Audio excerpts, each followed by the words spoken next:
ಸಭೆಯಲ್ಲಿ ಆಯುಕ್ತರ ವಿರುದ್ಧ ಹರಿಹಾಯ್ದ ಸದಸ್ಯರು, ಸಿದ್ದಯ್ಯ ನಿರ್ಧಾರಕ್ಕೆ ತೀವ್ರ ವಿರೋಧ. 6 ಕೋಟಿ ಮೀರಿದ ರಾಜ್ಯದ ಜನಸಂಖ್ಯೆ, ಅಂಕಿಅಂಶ ಬಿಡುಗಡೆ ಮಾಡಿದ ಜನಗಣತಿ ಕಾರ್ಯಪಡೆ ನಿರ್ದೇಶಕ ಅನಿಲ್ ಕುಮಾರ್. ನಗರದಲ್ಲಿ ಭಾರೀ ಮಳೆ, ಹಲವೆಡೆ ಧರೆಗುರುಳಿದ ಮರ, ವಿದ್ಯುತ್ ಕಂಬಗಳು, ತೀವ್ರ ತೊಂದರೆಗೀಡಾದ ಜನರು. ಶಕ್ತಿಗಣಪತಿ ನಗರದಲ್ಲಿ ಮರಗಳ ತೆರವು. ಏಕಾಏಕಿ ಕಾಮಗಾರಿಗಳನ್ನು ಸಿದ್ದಯ್ಯನವರು ಸ್ಥಗಿತಗೊಳಿಸುವಂತೆ ಆದೇಶ ನೀಡಿರುವುದು ಸರಿಯಲ್ಲ. ಪಾಲಿಕೆಗೆ ಐಎಎಸ್ ಅಧಿಕಾರಿಗಳು ಬೇಕಾಗಿಯೇ ಇಲ್ಲ, ಮನಬಂದಂತೆ ವರ್ತಿಸುತ್ತಿದ್ದಾರೆ ಎಂದು ಕಿಡಿಕಾರಿದರು. ಪಾಲಿಕೆ ಸಭೆಯಲ್ಲಿ ಆಡಳಿತ ಪಕ್ಷದ ನಾಯಕ ಎನ್ ನಾಗರಾಜ್ ಮಾತನಾಡಿ, ಕೆಲಸ ಪ್ರಾರಂಭ ಮಾಡುವುದು, ಎಸ್ಟಿಮೇಟ್ ಮಾಡುವುದು ಅಧಿಕಾರಿಗಳೇ. ಇದನ್ನೆಲ್ಲ ತೀರ್ಮಾನ ಮಾಡುವವರು ಅವರೇ. ಈಗ ಏಕಾಏಕಿ ಕಾಮಗಾರಿ ಸ್ಥಗಿತ ಮಾಡಿ ಎನ್ನುವುದು ಏಕೆ ಎಂದು ತರಾಟೆಗೆ ತೆಗೆದುಕೊಂಡರು. ಮೇಯರ್, ಉಪಮೇಯರ್, ಜಿಲ್ಲಾ ಉಸ್ತುವಾರಿ ಸಚಿವರ ಅನುದಾನದಲ್ಲಿ ಎಲ್ಲಾ ಕಾರ್ಯಗಳನ್ನು ಆಯುಕ್ತರೇ ಜಾರಿ ಮಾಡ್ತಾರೆ. ಏಕಾಏಕಿ 1970 ಕಾಮಗಾರಿಗಳನ್ನು ಸ್ಥಗಿತಗೊಳಿಸಿ ಎಂದು ಸಿದ್ದಯ್ಯ ಆದೇಶ ಮಾಡಿದ್ದಾರೆ. ಏಕೆ ಎಂದು ಗೊತ್ತಿಲ್ಲ. ಜನರಿಗೆ ಮುಖ ತೋರಿಸುವುದು ಹೇಗೆ ಎಂದು ಪ್ರಶ್ನಿಸಿದರು. ನಗರದಲ್ಲಿ ನೀರಿನ ಸಮಸ್ಯೆ ಹೆಚ್ಚಾಗಿದೆ. ಇಂತಹ ಸಮಯದಲ್ಲಿ ಬೋರ್ವೆಲ್ ಹಾಕುವ ಕಾಮಗಾರಿ ಸ್ಥಗಿತಗೊಳಿಸಲು ಆಯುಕ್ತರು ಆದೇಶಿಸಿದ್ದಾರೆ. ಇದು ಯಾವ ನ್ಯಾಯ ಸ್ವಾಮಿ ಎಂದರು. ಏಕಾಏಕಿ ಆಯುಕ್ತರು ರಜೆ ಮೇಲೆ ಹೋಗಿದ್ದಾರೆ. ತಕ್ಷಣ ಕರೆಸಿ ಎಲ್ಲಾ ಕಾಮಗಾರಿ ಆರಂಭಿಸಲು ಸೂಚನೆ ಕೊಡಬೇಕು. ಇಲ್ಲದಿದ್ದಲ್ಲಿ ಬಿಬಿಎಂಪಿಯನ್ನು ವಿಸರ್ಜನೆ ಮಾಡಿಬಿಡಿ ಎಂದು ಎನ್ ನಾಗರಾಜ್ ಕಿಡಿಕಾರಿದರು. ಇತ್ತೀಚಿನ ದಿನಗಳಲ್ಲಿ ಸಾಕ್ಷರತಾ ಪ್ರಮಾಣ ಹೆಚ್ಚಿರುವುದರಿಂದ ಭ್ರೂಣ ಹತ್ಯೆಯು ಗಣನೀಯ ಪ್ರಮಾಣದಲ್ಲಿ ಕಡಿಮೆಯಾಗಿದೆ. 2001ರಲ್ಲಿ 66%ರಷ್ಟಿದ್ದ ಸಾಕ್ಷರತಾ ಪ್ರಮಾಣ 2011ರ ವೇಳೆಗೆ 75.36ಕ್ಕೆ ಏರಿದೆ. ಇದರಲ್ಲಿ 2001ರಲ್ಲಿ 76.1 ಇದ್ದ ಪುರುಷರ ಸಾಕ್ಷರತಾ ಪ್ರಮಾಣ 2011ರ ವೇಳೆ 82.4 ಏರಲರಷ್ಟಾಗಿದೆ. 2001ರಲ್ಲಿ 56.87 ಇದ್ದ ಮಹಿಳೆಯರು ಸಾಕ್ಷರತಾ ಪ್ರಮಾಣ 2011ರ ವೇಳೆ 68.08ರಷ್ಟಾಗಿದೆ ಎಂದು ಹೇಳಿದರು. ರಾಜ್ಯದ 12 ಜಿಲ್ಲೆಗಳಲ್ಲಿ 75%ಕ್ಕಿಂತ ಹೆಚ್ಚು ಸಾಕ್ಷರತೆ ಗುರುತಿಸಲಾಗಿದ್ದು, 8 ಜಿಲ್ಲೆಗಳಲ್ಲಿ 60% ಮಾತ್ರ, 12 ಜಿಲ್ಲೆಗಳಲ್ಲಿ 60ರಿಂದ 70ರಷ್ಟು ಸಾಕ್ಷರತೆ, 3 ಜಿಲ್ಲೆಗಳಲ್ಲಿ 60ಕ್ಕಿಂತ ಕಡಿಮೆ ಸಾಕ್ಷರತೆ ಹಾಗೂ 3 ಜಿಲ್ಲೆಗಳಾದ ದಕ್ಷಿಣ ಕನ್ನಡ, ಬೆಂಗಳೂರು, ಉಡುಪಿಗಳಲ್ಲಿ 80ಕ್ಕಿಂತ ಸಾಕ್ಷರತೆ ಕಂಡು ಬಂದಿದೆ ಎಂದು ತಿಳಿಸಿದರು. ನಗರದ ವಿವಿಧ ಪ್ರದೇಶಗಳಲ್ಲಿ ಭಾರೀ ಮರಗಳು, ವಿದ್ಯುತ್ ಕಂಬಗಳು ಧರೆಗುರುಳಿದ ಪರಿಣಾಮ ಕತ್ತಲಲ್ಲಿ ಮುಳುಗುವಂತಾಯಿತು. ತಗ್ಗು ಪ್ರದೇಶಗಳಿಗೆ ನೀರು ನುಗ್ಗಿತ್ತು. ಕಮಲಾನಗರದ ಶಕ್ತಿಗಣಪತಿ ನಗರದಲ್ಲಿ ಹಲವು ಮರಗಳು, ವಿದ್ಯುತ್ ಕಂಬಗಳು ಕಡಿದು ಬಿದ್ದ ಪರಿಣಾಮ ಜನರು ಇಡೀ ರಾತ್ರಿ ಕತ್ತಲೆಯಲ್ಲೇ ಕಳೆಯಬೇಕಾಯಿತು. ಮರವೊಂದು ಕಾರಿನ ಮೇಲೆ ಬಿದ್ದು ಕಾರು ಜಖಂಗೊಂಡಿದೆ. ಪಾಲಿಕೆ ಸಿಬ್ಬಂದಿಯಿಂದ ಈ ಭಾಗದ ಜೆಡಿಎಸ್ ಮುಖಂಡ ಶ್ರೀನಿವಾಸ್ ಮರಗಳನ್ನು ತೆರವುಗೊಳಿಸಿದರು. ಈ ವೇಳೆ ವಾಹಿನಿಯೊಂದಿಗೆ ಮಾತನಾಡಿದ ಶ್ರೀನಿವಾಸ್, ಹಳೆಯ ಮರಗಳು ಮುರಿದು ಬಿದ್ದಿವೆ. ಒಣಗಿರುವ ಮರಗಳನ್ನು ಮುನ್ನೆಚ್ಚರಿಕೆ ಕ್ರಮವಾಗಿ ತೆರವುಗೊಳಿಸಲಾಗಿದೆ. ವಿದ್ಯುತ್ ಕಂಬಗಳನ್ನು ಸರಿಪಡಿಸಿ ಜನರಿಗೆ ತೊಂದರೆಯಾಗದಂತೆ ನೋಡಿಕೊಳ್ಳಲಾಗುವುದು ಎಂದು ಹೇಳಿದರು.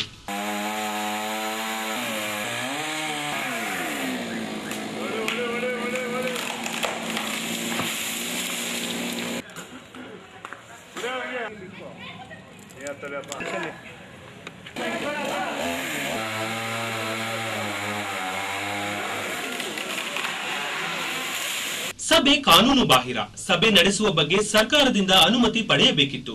ಕೆಎಂಸಿ ಕಾಯ್ದೆಯನ್ನು ಇವರು ಉಲ್ಲಂಘಿಸಿದ್ದಾರೆ ಎಂದು ಕಿಡಿಕಾರಿದರು.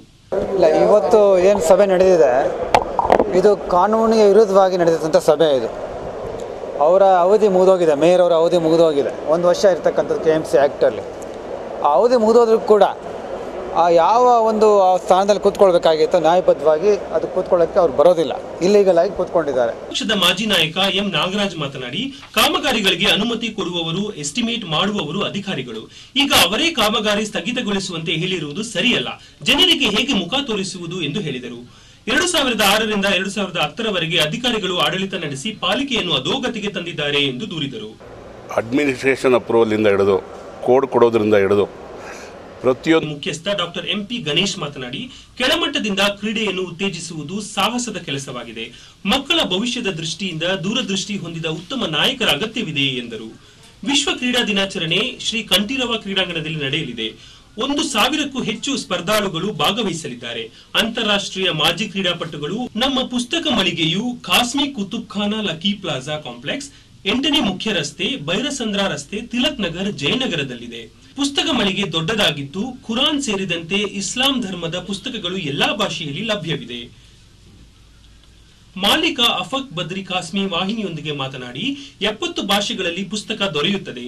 ಕೇವಲ ಮುಸ್ಲಿಮರಷ್ಟೇ ಅಲ್ಲ, ಎಲ್ಲಾ ಭಾಷಿಗರಿಗೂ ನಮ್ಮ ಧರ್ಮದ ಬಗ್ಗೆ ತಿಳುವಳಿಕೆ ಮೂಡಲಿ ಎಂದು ವಿವಿಧ ಭಾಷೆಗಳಲ್ಲಿ ಮುದ್ರಿಸಿ ಮಾರಾಟ ಮಾಡಲಾಗುತ್ತಿದೆ ಎಂದು ತಿಳಿಸಿದರು.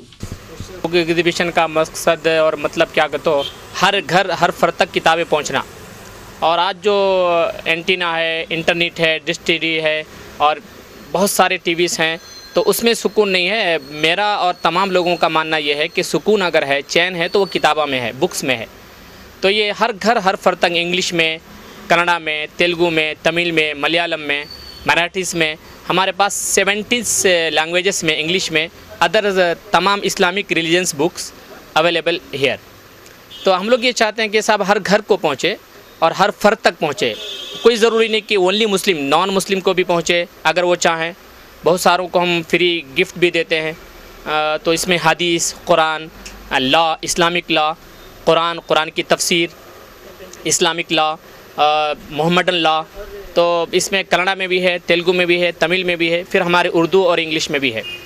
और कुरान जो है एक, चूँकि साहबाई किराम फरमाते हैं कि जब तक हमने कुरान नहीं पढ़ा था तो मामूली बकरियां चराते थे, लेकिन जब हमने कुरान पढ़ना शुरू किया तो पूरी दुनिया में हमारी हुकूमत हुई, हमने हुकूमत की और पूरी दुनिया में हमने बादशाहत की। तो हम तमाम लोगों से कहते हैं कि आओ और कुरान पढ़ो और एक पूरे मुल्क को एक अच्छा संदेशा दो।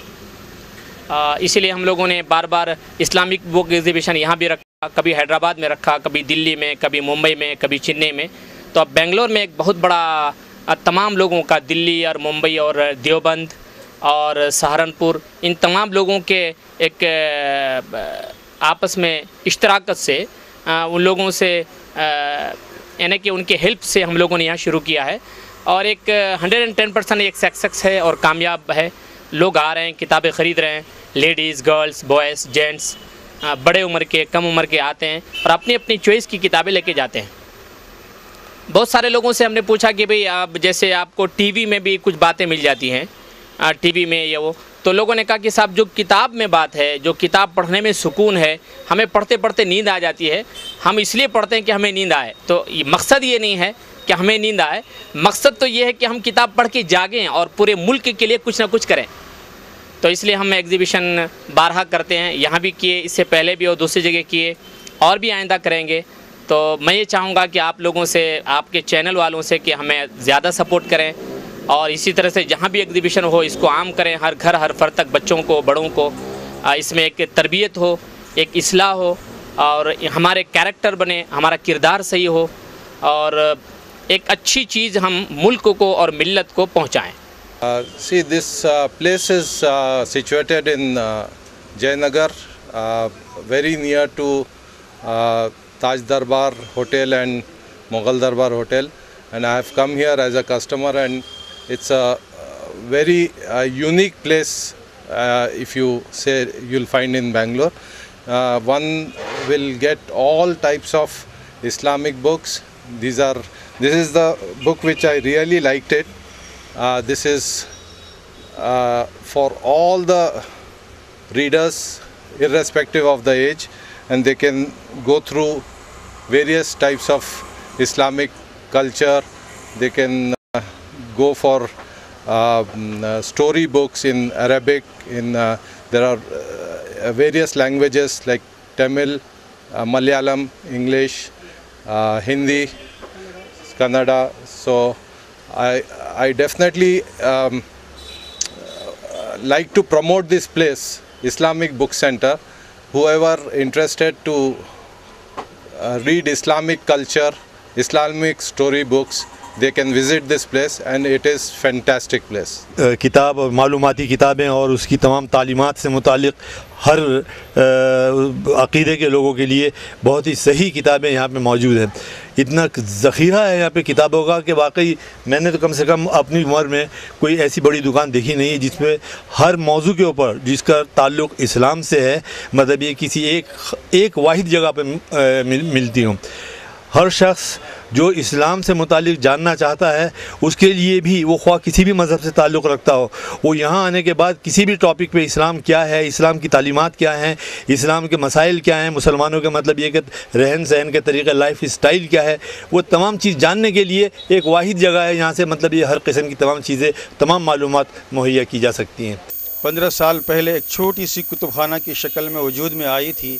अल्हम्दुलिल्लाह इनकी मेहनतों और काविशों के बाद और मेहनतों का नतीजा ये है कि आज अल्हम्दुलिल्लाह शहर बेंगलोर नहीं बल्कि रियासत कर्नाटक में आज ये सर फहरिस्त में शुमार होता है। अल्हम्दुलिल्लाह इस कुतुब खाने में तमाम मसालिक और तमाम मकतब फ़िक्र की तमाम किताबें मौजूद हैं, चाहे वो तफसीर हो या हदीस हो या तारीख़ इस्लामी हो, और बहुत सी ख़ारजी किताबें यहाँ पर मौजूद हैं। अल्हम्दुलिल्लाह दूर दराज से लोग यहाँ आकर मुंतफ़े हो रहे हैं और किताबें यहाँ दस्तयाब भी हो रही हैं, किताबें भी ले जाते हैं और ख़ुद आकर यहाँ पढ़ रहे हैं। अल्हम्दुलिल्लाह यहाँ से बहुत सारे लोगों को फ़ायदा हुए हैं और हो रहे हैं, इंशाअल्लाह आइंदा भी हो। ಸುಪ್ರೀತಾ ನಾಯಕಿಯಾಗಿ ನಟಿಸಿದ್ದಾರೆ. ದೇವರಾಜ್, ಉಮಾಶ್ರೀ ಮತ್ತಿತರ ಕಲಾವಿದರಿದ್ದಾರೆ. ಚಿತ್ರದ ಬಗ್ಗೆ ನಾಯಕ ನಟ ಜಯಂತ್ ವಾಹಿನಿಯೊಂದಿಗೆ ಮಾತನಾಡಿ, ನನ್ನದು ಇದೇ ಪ್ರಥಮ ಚಿತ್ರ, ಪ್ರೇಕ್ಷಕರು ಆಶೀರ್ವದಿಸಬೇಕೆಂದು ಮನವಿ ಮಾಡಿದ್ದಾರೆ.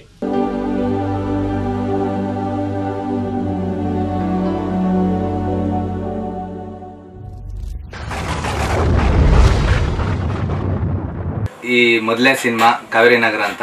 ಹಾಗೆ ನಮ್ಮ ಸಿನಿಮಾದಲ್ಲಿ ದೇವರಾಜ್ ಸರ್ ಮತ್ತು ಉಮಾಶ್ರೀ ಮೇಡಮ್ ಅವರು ಹಾಗೆ ಸುಪ್ರೀತ್ ಅವರು ಅಭಿನಯಿಸಿದ್ದಾರೆ. ಹಾಗೆ 24ನೇ ತಾರೀಕು ಭೂಮಿಕಾ ಥಿಯೇಟ್ರಲ್ಲಿ ರಿಲೀಸ್ ಆಗ್ತಾಯಿದೆ. ಹಾಗೆ ಎಲ್ಲ ಕಡೆನೂ ರಾಜ್ಯಾದ್ಯಂತ ರಿಲೀಸ್ ಆಗ್ತಾಯಿದೆ. ನೀವು ಬಂದು ನೋಡಿ ನಮಗೆ ಆಶೀರ್ವಾದ ಮಾಡಬೇಕಂತ ಕೇಳ್ಕೊತಾ ಇದ್ದೀನಿ.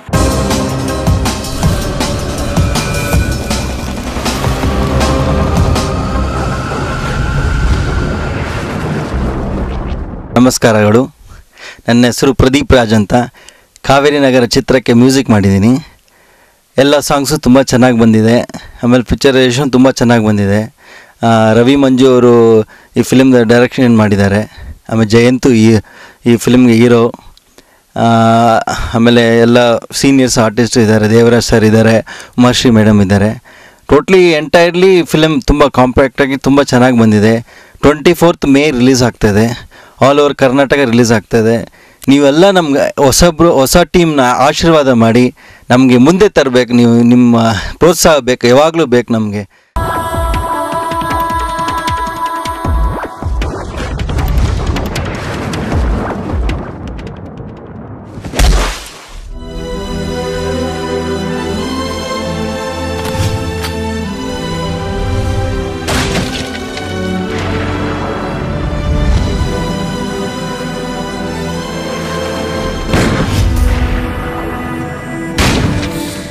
ಪಾಲಿಕೆ ಸಭೆಯಲ್ಲಿ ಆಯುಕ್ತರ ವಿರುದ್ಧ ಹರಿಹಾಯ್ದ ಸದಸ್ಯರು, ಸಿದ್ದಯ್ಯ ನಿರ್ಧಾರಕ್ಕೆ ತೀವ್ರ ವಿರೋಧ. 6 ಕೋಟಿ ಮೀರಿದ ರಾಜ್ಯದ ಜನಸಂಖ್ಯೆ, ಅಂಕಿಅಂಶ ಬಿಡುಗಡೆ ಮಾಡಿದ ಜನಗಣತಿ ಕಾರ್ಯಪಡೆ ನಿರ್ದೇಶಕ ಅನಿಲ್ ಕುಮಾರ್. ನಗರದಲ್ಲಿ ಭಾರೀ ಮಳೆ, ಹಲವೆಡೆ ಧರೆಗುರುಳಿದ ಮರ, ವಿದ್ಯುತ್ ಕಂಬಗಳು, ತೀವ್ರ ತೊಂದರೆಗೀಡಾದ ಜನರು. ಶಕ್ತಿ ಗಣಪತಿ ನಗರದಲ್ಲಿ ಮರಗಳ ತೆರವು.